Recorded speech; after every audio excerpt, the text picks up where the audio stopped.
Commissioner Shri Surat શહેર, અધિક police commissioner Shri crime branch Surat શહેર, નાયબ police commissioner Shri crime branch Surat શહેરનાઓની સૂચના અનુસાર શહેરના નાગરિકો સાયબર ક્રાઇમનો, ફાઇનાન્શિયલ ફ્રોડનો ભોગ ન બને અથવા જો એવા ગુના આચરવામાં આવ્યા હોય તો તેવા ટોળકીઓને પકડી પાડવામાં આવે તે માટે સૂચના આપવામાં આવેલ. તે સૂચના અંતર્ગત સાયબર ક્રાઇમ પોલીસ સ્ટેશનની અંદર અરજદારની એક FIR નોંધવામાં આવી હતી, જેમાં ઓક્ટોબર 2022થી લઈને મે 2023 સુધી જે અરજદાર છે એ ફાઇનાન્શિયલ ફ્રોડનો ભોગ બનેલ.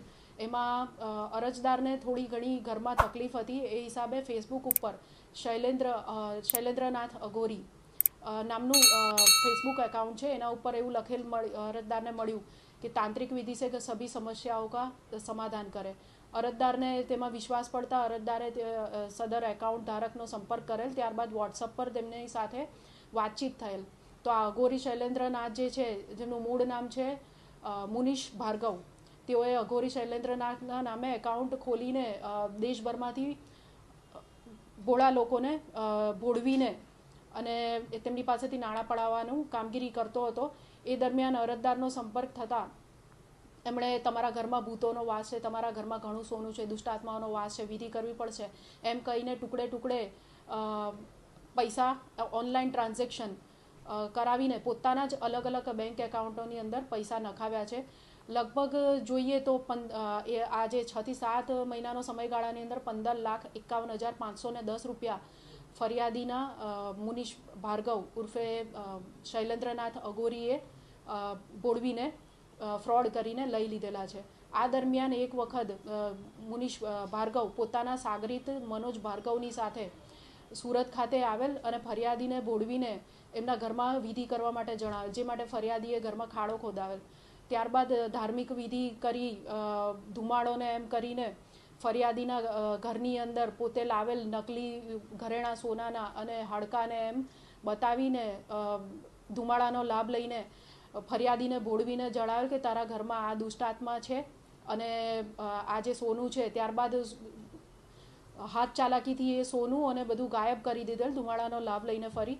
અને પછી આરોપીને એવું ફરિયાદીને એવી રીતના જણાવેલ કે તમારે જો વિધિ કરાવશો તો આ વસ્તુ તમારા ઘરમાંથી જતી રહેશે અને જેટલું સોનું છે એના કરતાં 100 ગણું સોનું તમને જે દેખાયું હતું એના કરતાં મળશે.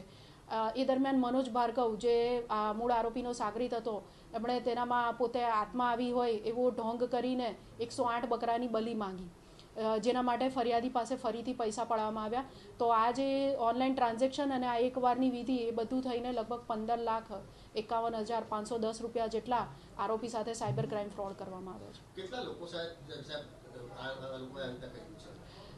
અત્યારે લગભગ કોઈ જગ્યાએ આ ફરિયાદી વિરુદ્ધ કોઈ પણ જગ્યાએ આવી ચીટિંગની ફરિયાદ નથી.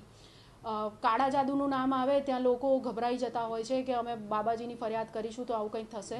પણ એમની પૂછપરછ હજુ ચાલુ છે, જે દરમિયાન અમને એવું જાણવા મળ્યું છે કે નાની મોટી અમાઉન્ટ ગણીએ 2-5 હજાર તો વિધિના નામે આ રીતના એમણે ઓનલાઈન ટ્રાન્સફરને એમ લઈને લગભગ 100થી વધુ લોકો સાથે છેતરપિંડી કરેલી છે.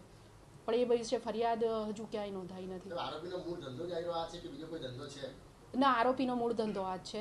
આરોપી લગભગ 2 વર્ષ પહેલાં પંજાબના કપૂરથલામાં જે ટ્રસ્ટ મંદિર હોય છે ત્યાં આગળ દુકાન બહાર વિધિ હવન માટે ભાડે આપતા હોય છે એ પ્રકારની પણ કામગીરી કરતો હતો. મૂળ હવન કરવાનું, કુંડલી બનાવવાનું, એ બધું બેઝિક જે પૂજા અને હવન એ રીતની કામગીરી એ આરોપીની મૂળ કામગીરી છે.